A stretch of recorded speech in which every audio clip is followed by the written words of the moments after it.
She left with one suitcase. No shouting, no scene, no final argument for the neighbors to remember. Just a woman in her late 50s walking down a rain-soaked driveway, a little after midnight, the tall iron gates swinging shut behind her, as if she had never belonged there at all. 31 years of marriage ended in the time it took her husband to say a single word, and that word was leave. She did not beg, she did not turn around. She simply pulled her coat tighter, stepped into a waiting car, and let the house she had decorated, hosted in, and called home, disappear into the dark behind her. Anyone watching would have assumed they were seeing the worst night of this woman's life. They would have been certain of it, and every single one of them would have been wrong. Her name was Evelyn Ashford Crane, and for 3 decades, she had played the part the world expected of her, the gracious wife, the quiet partner, the woman who stood one careful step behind a very loud, very successful man. That man was Richard Crane, a real estate developer who had spent 30 years telling anyone who would listen that he had built his empire with his own 2 hands, that every tower with his name on it was proof of what a self-made man could do.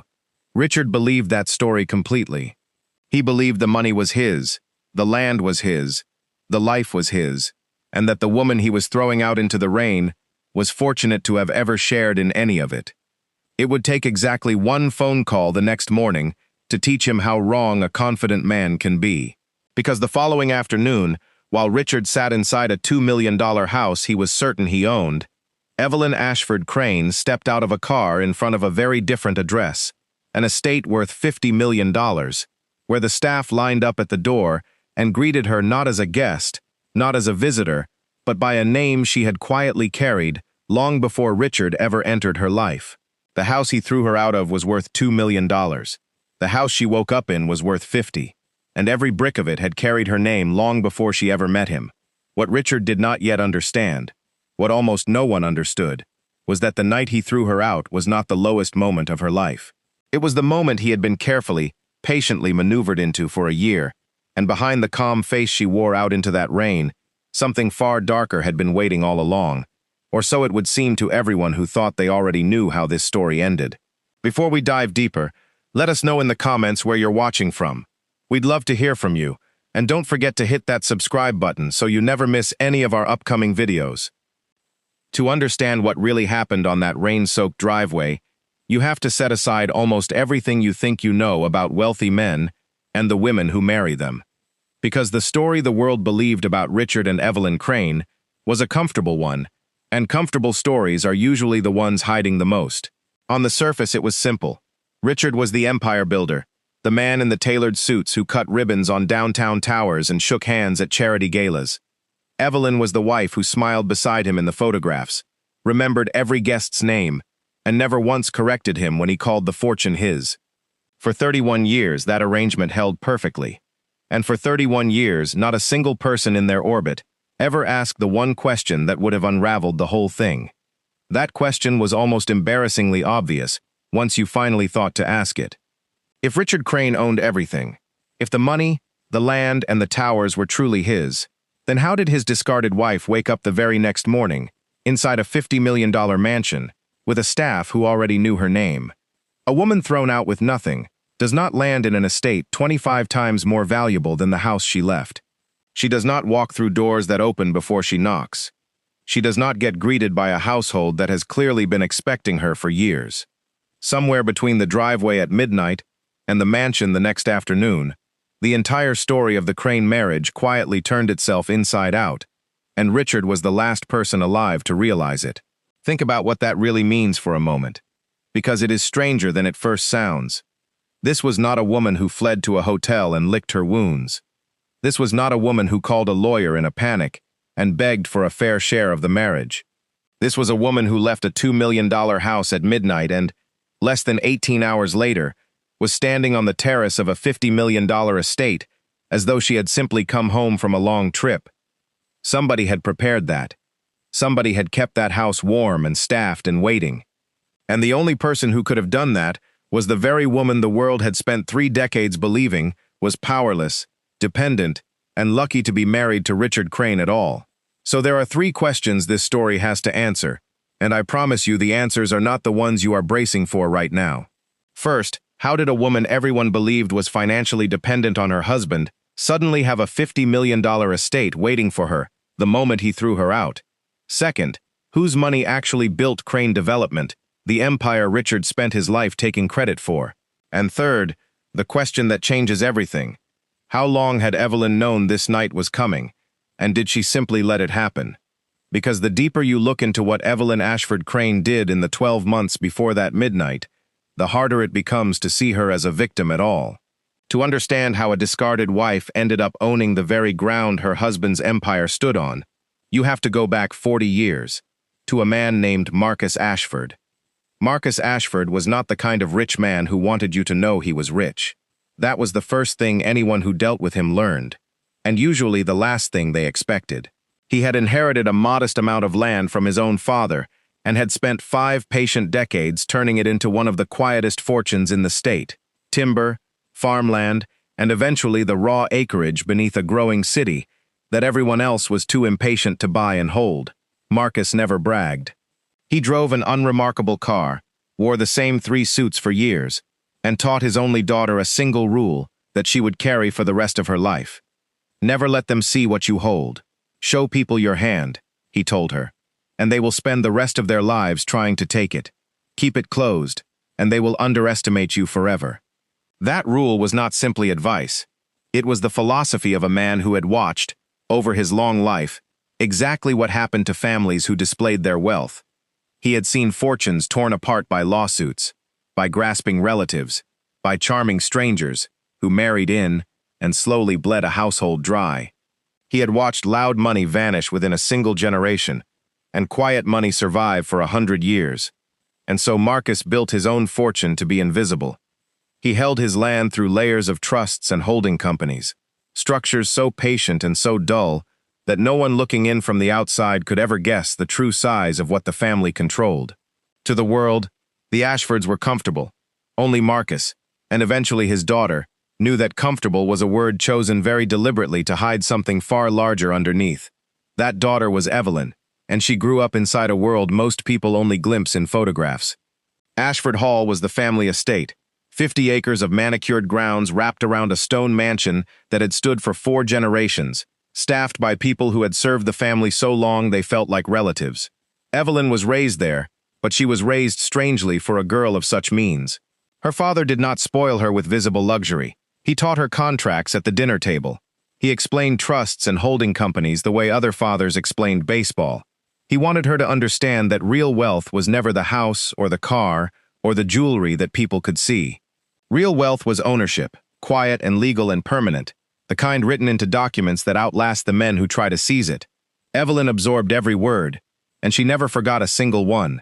There is a particular kind of loneliness in being raised that way, and Evelyn felt it. Other girls her age were taught to be seen, to be charming, to marry well and let a husband handle the difficult things. Evelyn was taught the opposite. She was taught to say less than she knew, to let people believe she understood less than she did, and to watch, always, from one step back. Her father would bring her into meetings when she was still a teenager, and afterward ask her what she had noticed about the men across the table, who was honest, who was desperate, who was pretending. It was an unusual education for a young woman of that era, and it left her with a strange double life. On the outside, she was gracious, soft-spoken, easy to overlook. On the inside, she was reading everyone in the room and remembering. She was, in every way that mattered, her father's true heir. She was 26 when she met Richard Crane, and by every account, he was magnificent to watch in those early years. He had come from nothing, the son of a mechanic in a town no one remembered, and he had clawed his way through school and into the edges of the real estate world on charm and hunger alone. When he walked into a room, people turned. When he spoke about the future, people believed him. He talked about buildings that did not yet exist as though he could already see them. And somehow, listening to him, you could see them too. Evelyn, raised among careful and quiet men, had never met anyone who wanted so loudly and so openly. She fell for him completely, and who could blame her? Here was a man who was everything she had been trained to be suspicious of, and everything her sheltered heart had never been allowed to want. But her father did not fall for anything. Marcus watched Richard the way a man watches a fire he has not yet decided to trust. And within a month of meeting him, the old man had made 2 quiet decisions that would shape the next 30 years. He saw in Richard a genuine talent, a real hunger, and something else, something he had seen before in ambitious young men who came from nothing. Richard did not simply want success. He needed to be seen as the sole author of it. He needed the world, and himself, to believe that whatever he achieved, he had achieved entirely alone. Marcus understood that this need was a kind of blindness, and that a man blinded that way could be led anywhere, so long as he was allowed to believe the whole time that he was leading himself. The first decision Marcus made was that he would allow the marriage. He could see that his daughter loved this hungry young man, and he was not the kind of father to forbid what her heart had already chosen. He also knew that forbidding it would only make Richard more determined, and drive Evelyn closer to him. So Marcus gave his blessing, warmly and publicly, and watched the young couple with a patience that Richard mistook for approval. But the second decision was the one that mattered. Marcus Ashford would protect the Ashford fortune from Richard Crane completely, permanently, and invisibly, in a way Richard would never even feel, until it was far too late to matter. He was not doing this out of cruelty. He was doing it because he had already glimpsed how the story might end, and he intended to make sure his daughter had a place to land when it did. He called in Daniel Voss, the family's trust attorney, and a man who had handled Ashford affairs for 20 years, and together they drafted an agreement. Before the wedding, Richard would sign a prenuptial contract. On its surface, the document looked almost insulting in how little it seemed to concern him. It simply stated that the Ashford family assets, held in trust, would remain entirely separate from the marriage, untouchable by either spouse, now and forever. There were no dramatic clauses, no punitive terms, nothing that a young man in love would find alarming. It read like the ordinary caution of a wealthy family, the kind of paperwork rich people sign the way other people sign a lease, and that plainness was the point. Marcus had learned long ago that the most powerful documents are the ones no one bothers to read twice, because they seem too boring to matter. Richard read that prenup exactly the way Marcus knew he would. He read it as a rich family protecting a daughter's small inheritance from a man they did not fully respect, and it lit a fire in him. He signed it without hesitation, almost with pride, because Richard Crane did not want the Ashford money. He wanted to build something bigger than the Ashfords had ever built, entirely on his own, and shove his success in the face of the quiet old man who so clearly doubted him. In his mind, signing that document was a declaration. It said, "Keep your money. I never wanted it. Watch what I do without a single dollar of yours." That was precisely the reaction Marcus had counted on, because the true genius of that document was not what it kept Richard away from. It was what it locked in place. By separating the trust from the marriage so cleanly, Marcus ensured that everything the trust ever touched would remain outside Richard's reach for the rest of his life, no matter how the marriage ended, and Richard had just signed his name to it, proudly, in front of witnesses, believing he was the one making a point. It was the first move in a game Richard did not even know he was playing, against an opponent who had already seen the final position on the board, and then Marcus did the thing that no one, least of all Richard, would understand for another 3 decades. Having locked the door, he now quietly opened a window and invited his new son-in-law to climb through it, believing the whole time that he had broken in on his own. Richard had found what he believed was the deal of a lifetime, a parcel of downtown land he could develop into his first real project, if only he could secure the financing and win over a stubborn seller. He talked about it constantly in those days, pacing the floor at family dinners, laying out how he would raise the money, how he would wear the seller down, how this one deal would launch everything. What Richard never knew was that the seller was an Ashford holding company. He never knew that the favorable loan came through a bank where Marcus quietly held influence, or that the stubborn seller had already been instructed, through 3 layers of intermediaries, to accept Richard's offer while making him fight just hard enough to believe he had won it. The entire deal had been approved before Richard ever walked into the room believing he was about to negotiate the fight of his career. He got the land. He got the money. He built his first tower, and it was, by every measure, a genuine success, because whatever Marcus had arranged behind the curtain, Richard truly did have a gift for the work. He drove the crews, he solved the problems, he filled the building, and he made it profitable. And then he told the story. He told it at dinner parties and in interviews, and to every young person who ever asked him how he had started.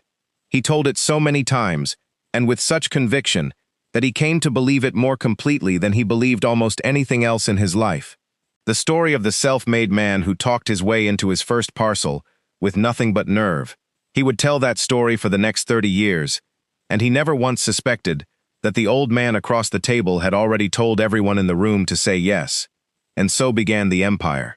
Over the next 3 decades, Richard Crane built Crane Development into one of the most recognized names in the region, tower after tower rising with his name carved above the entrance. He believed with total sincerity that he had done it himself, and in some ways he had. He worked brutal hours. He took real risks. He had a genuine instinct for which neighborhoods would rise and which would fall, for when to buy and when to wait. He was not a fraud, and that is what makes this story so much sharper than a simple tale of a con man exposed. Richard was talented, he was hard-working.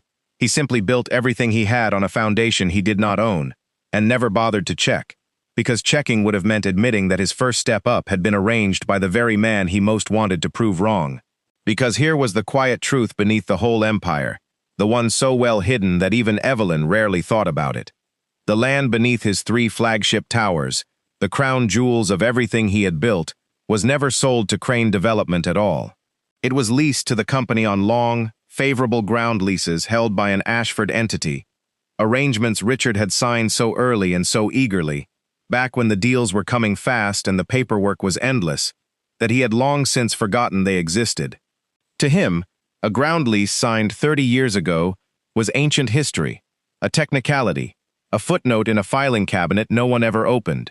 He thought he owned the ground he stood on. He was only ever renting it, from a family that had learned across 4 generations exactly how to wait. Meanwhile, the marriage itself was, for a very long time, genuinely good.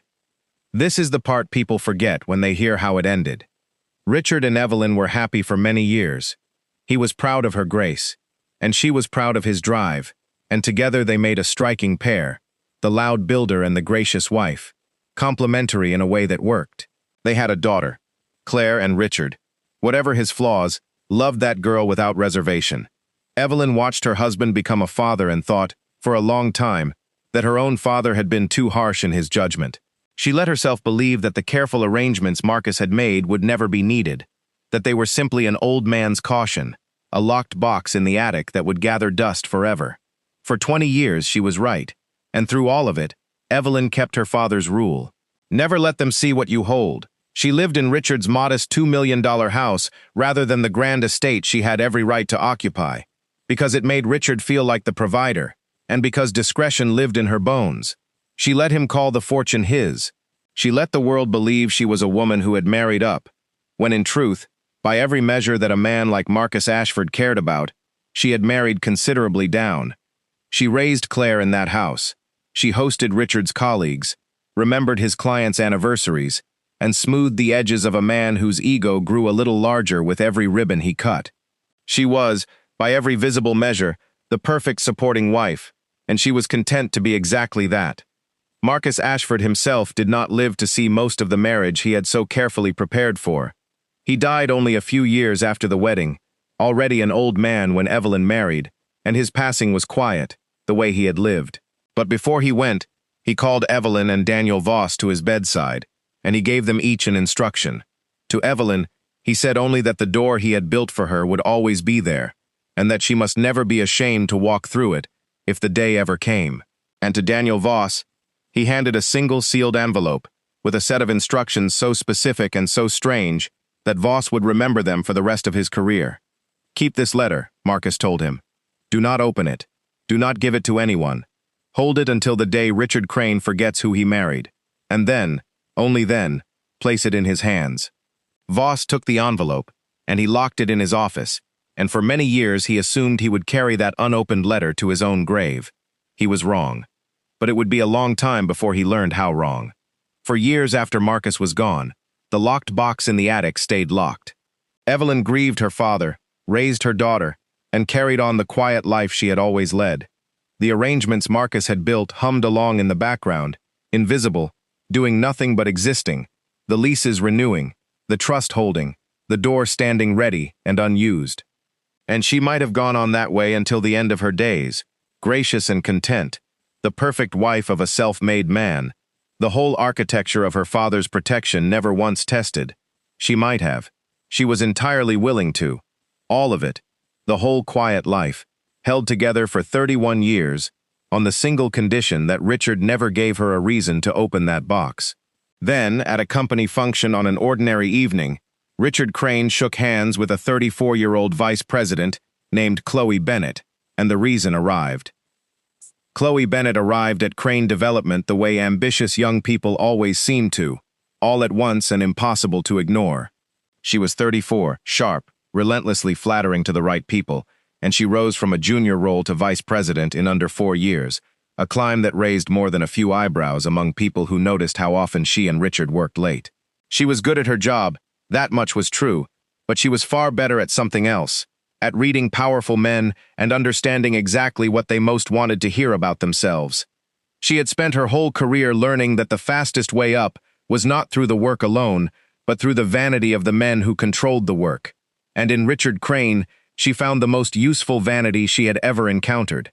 Richard was 61 by then, and something in him had started to shift. The towers were built, the name was made, the fortune, as he understood it, was secure, and a certain kind of man, when he reaches the top of the mountain he spent his life climbing, does not feel triumph. He feels the fear of the descent. He looks around at the summit he fought so hard to reach, and realizes there is nowhere left to go but down, and the view that once thrilled him now only reminds him of how much of the climb is behind him. Richard looked at his life, at his gracious wife of 3 decades and his grown daughter and his comfortable routines, and instead of gratitude, he felt something closer to resentment, as if all of it were evidence of how much time had already passed, as if Evelyn herself were a mirror he no longer wanted to look into. Chloe understood that fear better than Richard understood it himself, and she played to it with real skill. She laughed at his stories as though she had never heard a man so interesting. She asked his opinion on deals he had already decided, and treated his answers as revelations. She lingered after meetings.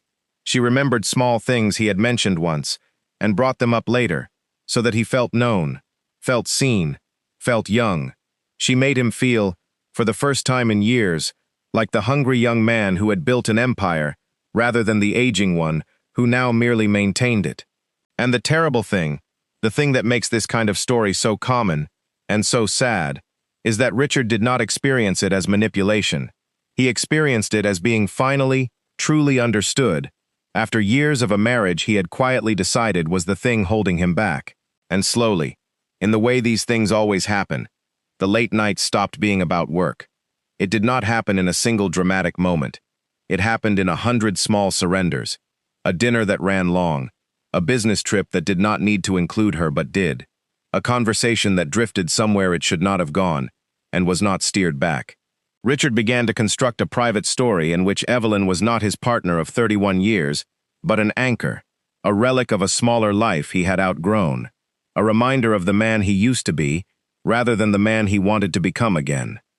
It is a cruel thing, the story a man tells himself when he has already decided to betray someone. He does not tell himself that he is doing something wrong.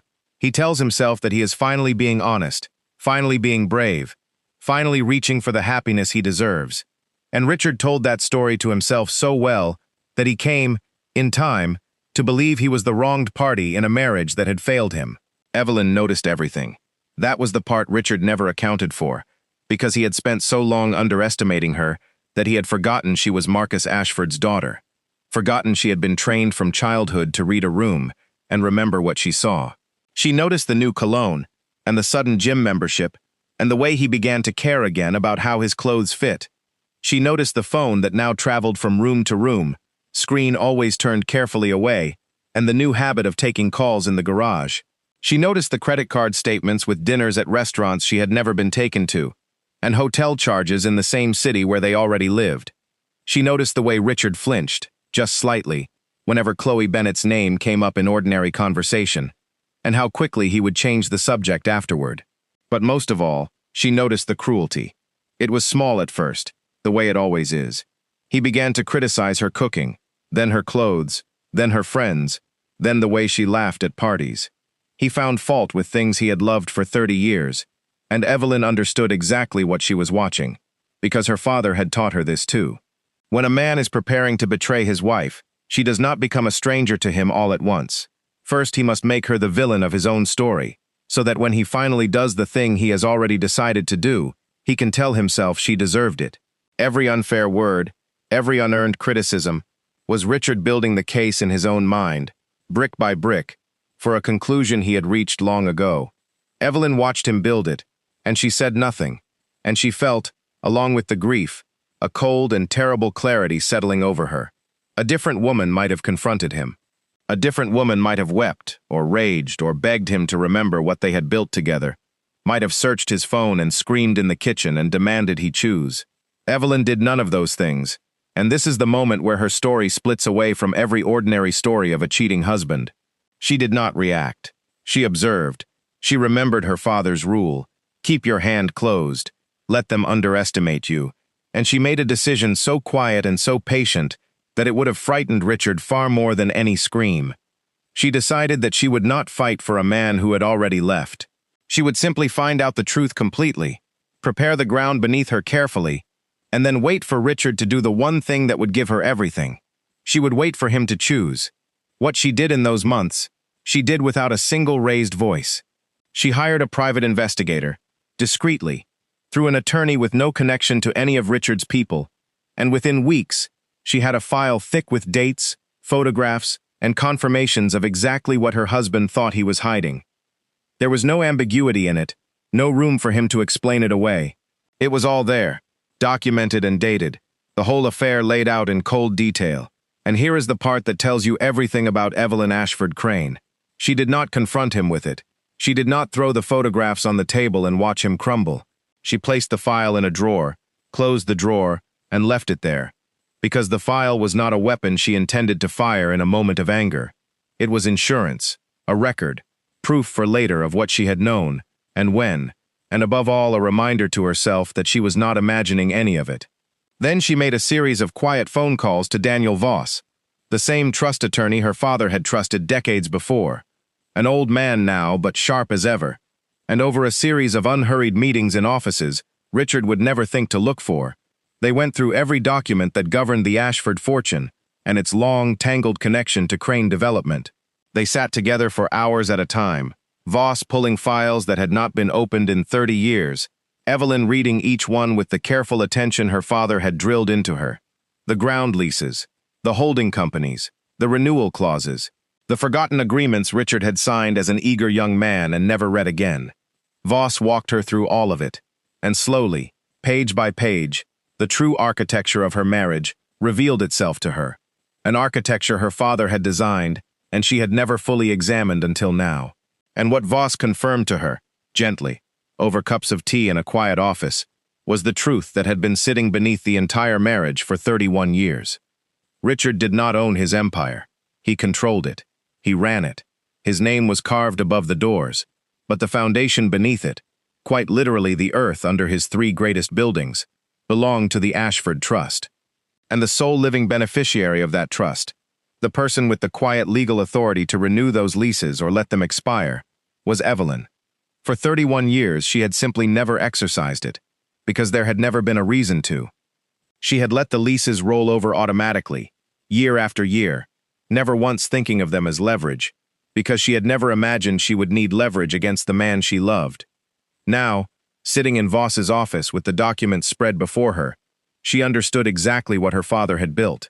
He had not left her money. That was the thing she finally understood, the thing that made her set down her cup and sit very still for a long moment. Marcus had not left her a fortune to spend. He had left her leverage, patient and permanent, waiting in a drawer for the day a man might make the mistake of believing she was powerless.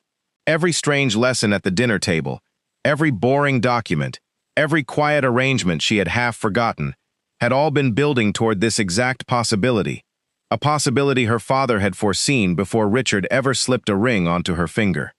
Marcus had known, somehow, that this day might come, and he had spent the last years of his life making certain that when it did, his daughter would not be a victim begging for scraps, but the quiet holder of everything her husband believed was his. And so, 11 months before Richard threw her out, Evelyn made a decision. She would not confront him. She would not warn him. She would not give him the chance to smooth it over, to promise to change, to talk his way out of it the way he had talked his way into everything else in his life. She would let him choose his own path, freely and completely, and she would simply make sure that whichever path he chose, the ground beneath it belonged to her. Over those 11 months, working carefully and slowly with Voss, she began to restructure. She did nothing dramatic, nothing that would trip an alarm or send a lawyer's letter across Richard's desk, nothing that a man watching his own affairs closely would ever detect. She moved with the patience of her father, one quiet document at a time. The most important thing she did was almost invisible. Buried in one of the old agreements between the Ashford Trust and Crane Development was a single clause, a courtesy inserted decades ago, back when the family fully trusted Richard, that gave the company an automatic right to renew its ground leases regardless of what the trustee wanted. It was the one provision, the only provision, that could save Richard if the relationship between the trust and the company ever turned hostile. As long as that clause existed, Richard was safe, whether he knew it or not. Evelyn read that clause, understood exactly what it did, and on an unremarkable afternoon, with Voss as her witness, she removed it. One signature. That was all it took. The single thread that connected Richard's empire to safety, cut so quietly that neither Richard nor any of his highly paid attorneys ever noticed it was gone. Then she waited. And this is the part that people find hardest to understand. The part that makes some viewers admire her and others fear her. She was not waiting for the right moment to strike. She had no intention of striking at all. She was waiting for Richard to strike first, because Evelyn understood something her father had taught her long ago, that it matters enormously, in the end, who is seen to have done the leaving. If she confronted Richard, if she filed for divorce, if she threw him out, then no matter how justified she was, she would forever be the wife who blew up a 31-year marriage, the one who acted, who attacked, who ended it. But if she let him do it, if she let him make the choice openly and in front of witnesses, then the record would show, cleanly and forever, that he had discarded her. And a discarded wife, unlike a vengeful one, is beyond reproach. So she gave him room. This was perhaps the hardest thing she ever did, harder than removing the clause, harder than reading the investigator's file.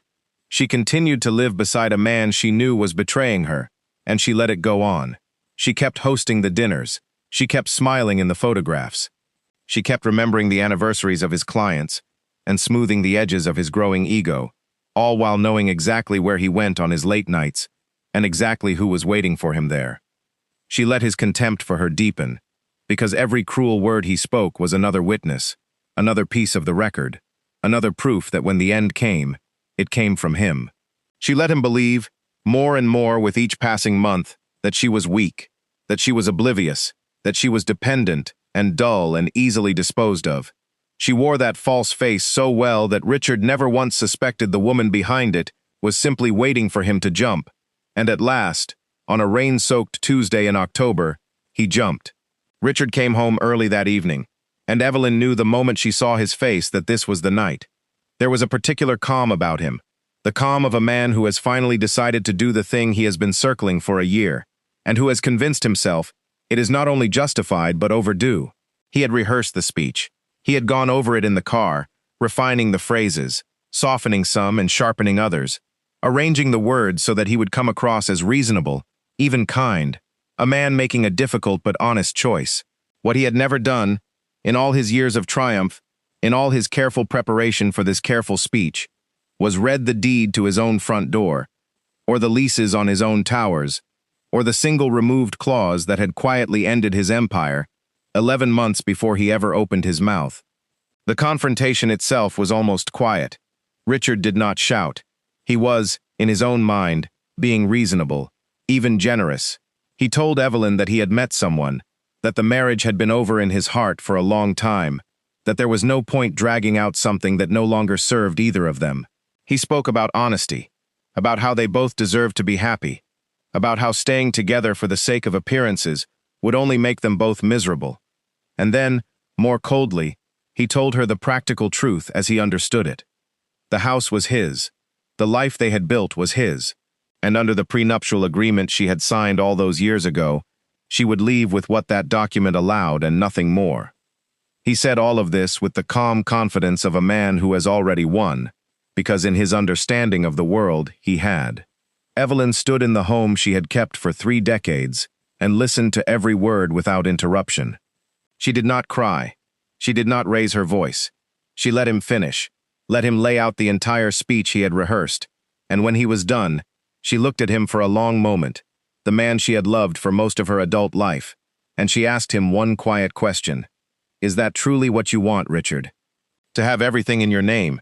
It was such a small question, so soft and so strange, that Richard almost did not register it. He heard it as the confused, wounded question of a woman who did not understand business, a woman clinging to some sentimental notion of fairness. He did not hear it for what it was, which was the last door in a very long hallway swinging slowly shut. He said yes. Of course he said yes. He said it firmly, almost impatiently, as though she were slow to understand something obvious. Yes, Evelyn. Everything in my name. That is how it has always been.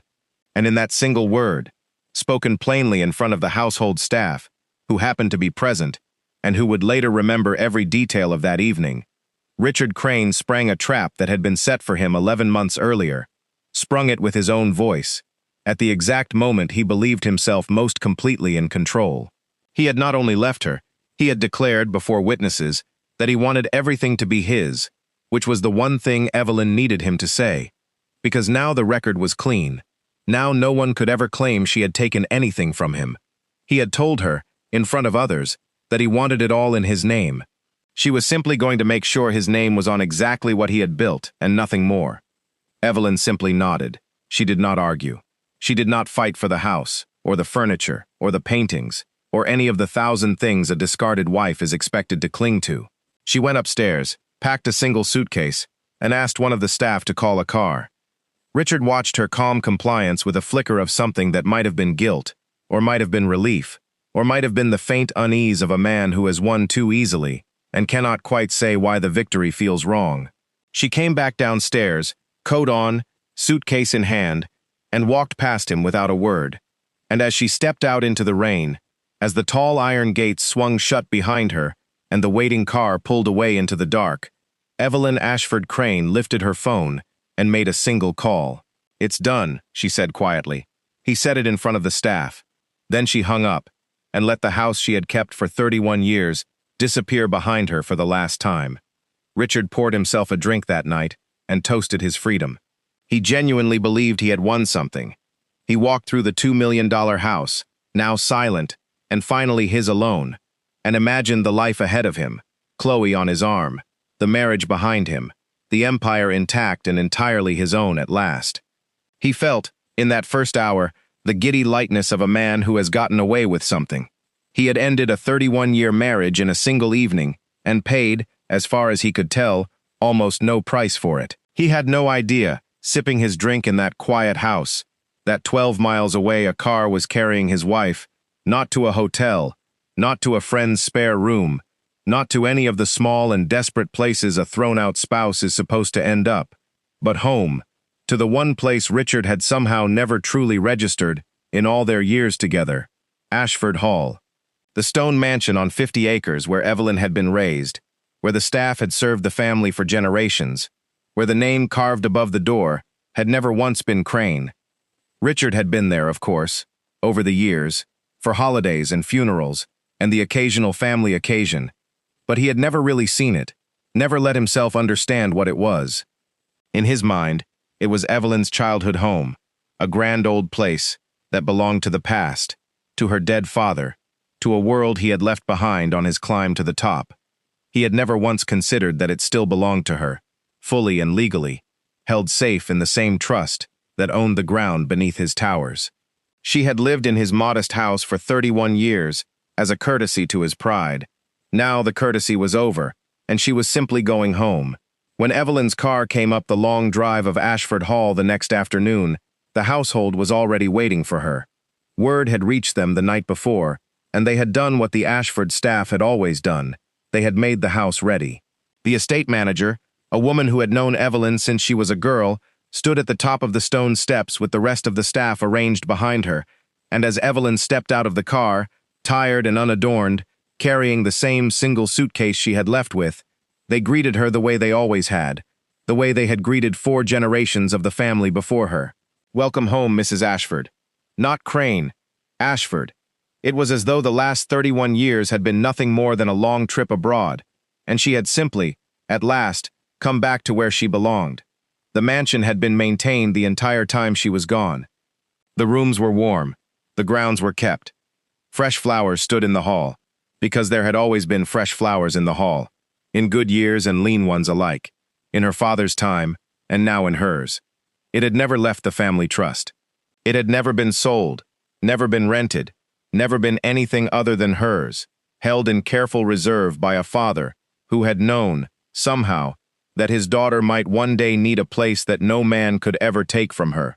As Evelyn walked through those familiar rooms, running her hand along a banister she had slid down as a child, she understood at last the full meaning of the strange thing her father had said on his deathbed. The door he had built for her would always be there. She had finally walked through it. The $50 million house was hers, and it always had been. And here is the thing that even the staff at Ashford Hall did not fully grasp that afternoon. The thing that made this so much more than a story about a woman with a secret mansion. The house, as staggering as it was the least valuable thing Evelyn reclaimed that day. It was the visible part, the part you could photograph, the part that would eventually make people gasp. But it was the smallest piece of what her father had left her, and while she was quietly settling back into the home of her childhood, unpacking a single suitcase into rooms the size of most people's houses, the machinery she had set in motion months earlier was beginning to turn. And the first person to feel it move was not Richard, and it was not Chloe. It was a mid-level accountant in the finance office of Crane Development, sitting down at his desk with a cup of coffee on an ordinary morning. He found a formal notice waiting in the company's official inbox, filed through all the proper channels, precise and unemotional. The ground leases on the company's 3 flagship towers, it explained, were entering their non-renewal window, and the trustee holding those leases had elected not to renew them. The accountant read it once, frowned, and read it again. It made no sense to him. As far as he understood, and as far as anyone in that office understood, Crane Development owned the land its buildings sat on.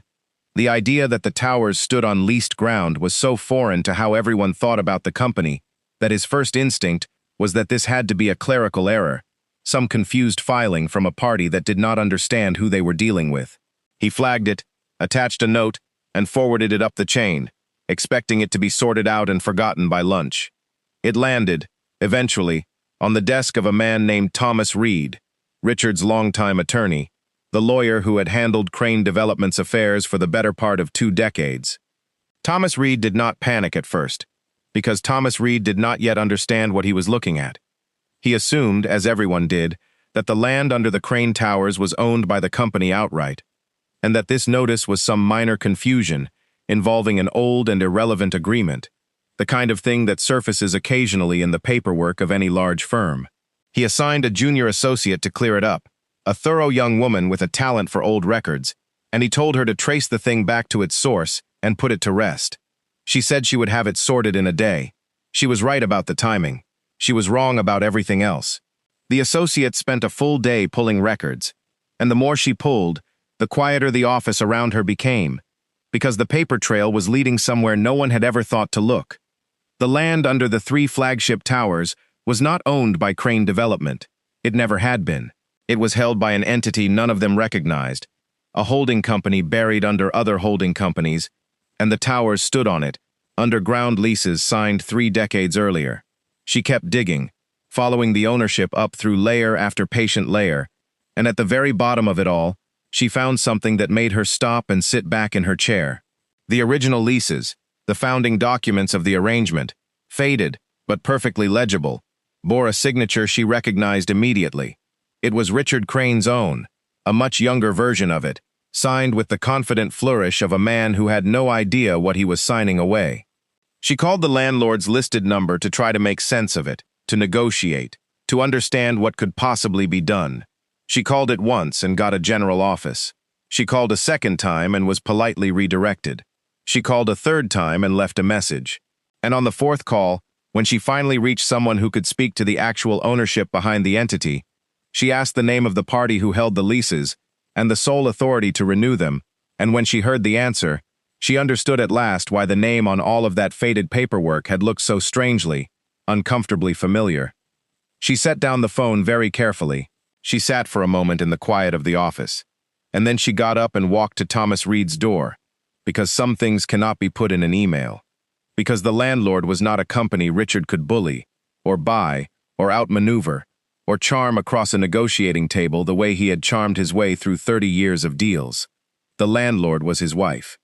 The entity holding the ground leases traced back, through a chain of holding companies as old as the marriage itself, to the Ashford family trust, and the sole beneficiary of that trust, the one living person with the authority to renew those leases or let them quietly expire, was Evelyn Ashford Crane, the woman Richard had thrown out into the rain barely 2 days earlier.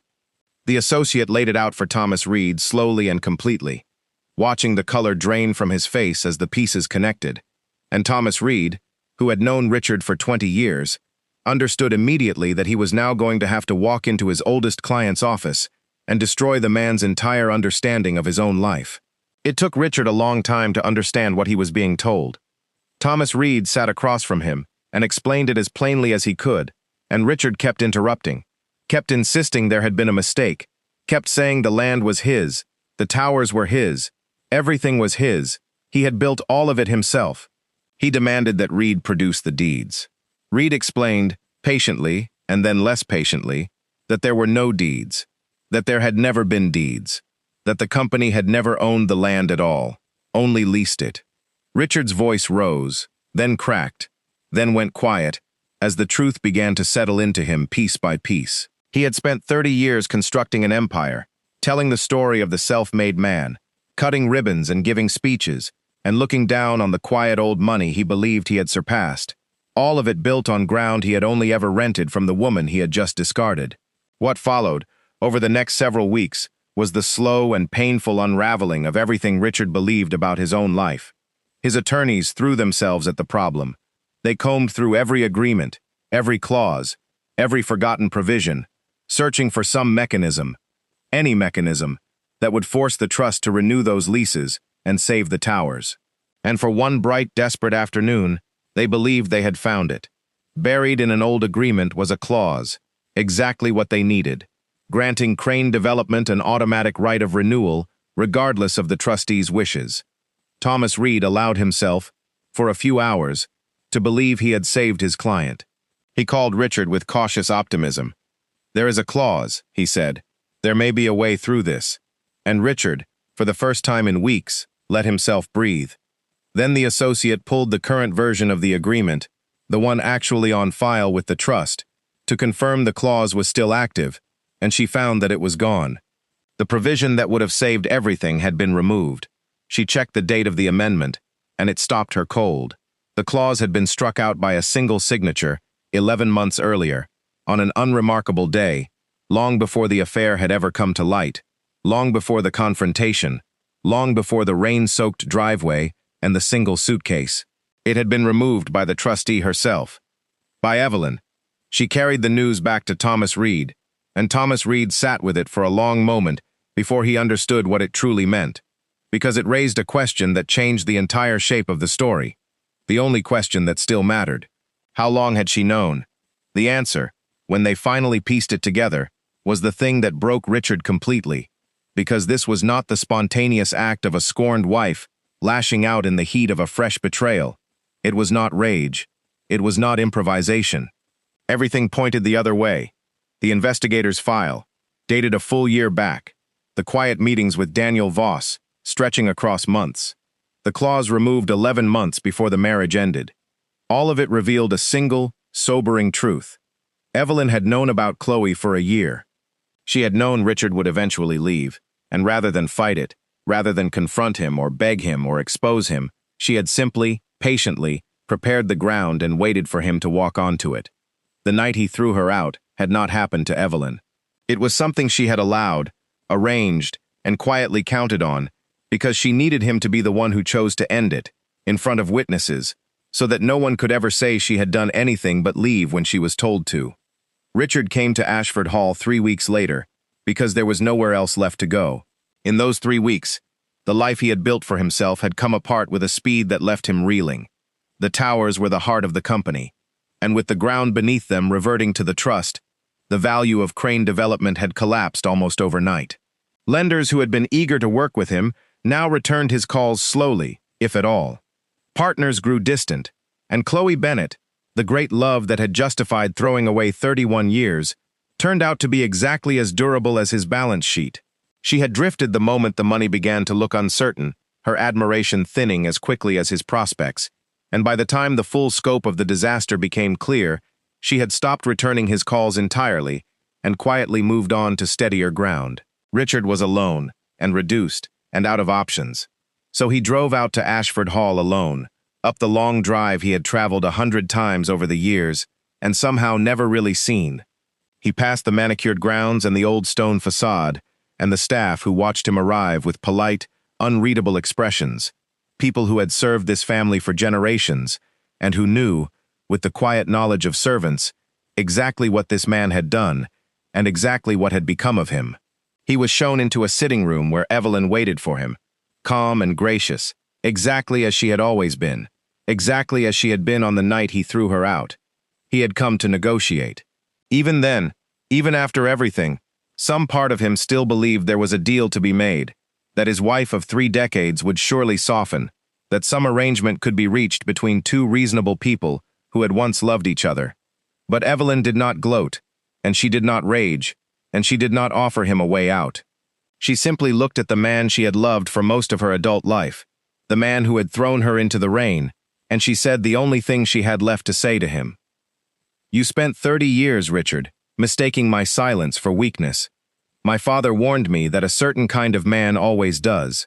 He told me to keep my hand closed and let them underestimate me, because the ones who cannot tell grace from surrender will always, eventually, hand you the reason to end them."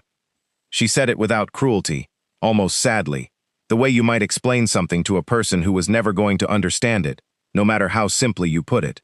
And Richard, standing in a mansion he had never known was hers, hearing in her words the echo of a dead man he had spent his whole life trying to prove wrong, finally understood that he had never once been the most powerful person in his own marriage. He had only ever been the loudest. And then Evelyn did the one thing Richard did not expect, and it was not mercy. She had Daniel Voss come into the room, an old man now, moving slowly, carrying a single sealed envelope that had waited in his office for nearly 30 years. Richard recognized him vaguely as the family lawyer, the quiet man who had always been somewhere at the edges of Ashford affairs, and he watched with confusion as Voss crossed the room and held the envelope out to him.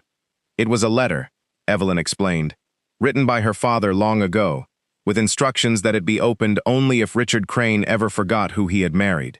Voss had kept it locked away for close to 3 decades, never opening it, never knowing its contents, holding it in trust for a day he had half hoped would never come. That day had come. Richard took the envelope with hands that had begun, faintly, to shake. He opened it, and inside he found his father-in-law's final words to him, written decades before this day, in the careful hand of a man who had seen the whole thing coming from the very beginning. The letter did not curse him.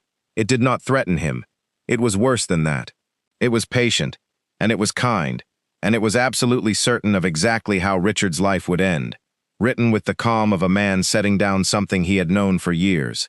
Marcus had written that he had understood, from the first month he met him, that Richard was a man who would spend his life confusing what he was given with what he had earned.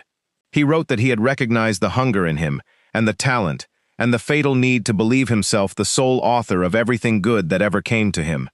He wrote that he had allowed the marriage because his daughter loved him, and because he had hoped, against his own better judgment, that he might be wrong. He wrote that he had even helped Richard succeed, quietly, arranging that first deal from behind the curtain, not out of generosity alone, but so that Evelyn might have some years of genuine happiness before the man's true nature finally revealed itself. He wrote that everything he had built, the prenup, the leases, the trust, the whole invisible architecture, had been designed not as a trap, but as a shelter, a place his daughter could always return to when the storm at last arrived. And then he closed the letter with a single line, that Richard would carry with him for the rest of his diminished life. If you are reading this, then you have already lost her, and you did it to yourself. The empire was never yours. It was only ever the loan I gave you, to keep my daughter smiling until you proved me right.